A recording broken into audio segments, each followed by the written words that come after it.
Railway division Nanded में क्यू Japan Shotokan karate do association की जानिब से कराटे बेल्ट का इम्तिहान मुनक्किद हुआ। इस इम्तिहान में लड़कों और लड़कियों को मुख्तलिफ बेल्ट मिले। खुसूसी तौर पर ब्लैक बेल्ट का इम्तिहान 100 नंबरों के लिए लिया गया। इसमें शौर्य पाटिल ने ब्लैक बेल्ट इम्तिहान में 62 नंबर हासिल करके पहला रैंक हासिल किया। शेख तारिक ने 50 नंबर हासिल करके उम्दा मुजाहरा किया और प्रणव चौबे ने 49 नंबर हासिल करके तीसरा रैंक हासिल किया।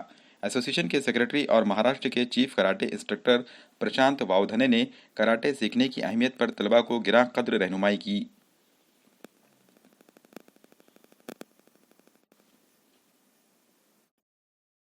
मेरा नाम प्रशांत वावधने है। मैं तकरीबन 40 साल से कराटे मार्शल आर्ट्स फील्ड में हूँ और मेरे नांदेड़ में 6 से 7 ब्रांचेस हैं। उसमें से एक ब्रांच सहयोग नगर हनुमान मंदिर के ऊपर शाम में 6:30 बजे चलता है और उसमें हम martial art, judo, karate, basic jumps का ट्रेनिंग देते हैं।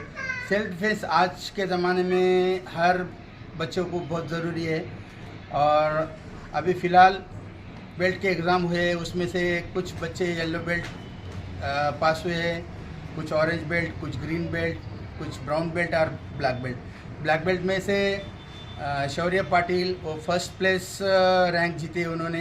उसके बाद Tariq Shaikh second place black belt आए हैं और प्रणव चौबे थर्ड प्लेस आए हैं। और सभी बच्चे मेरे पास बहुत अच्छी प्रैक्टिस करते हैं, तन मन लगा के प्रैक्टिस करते हैं।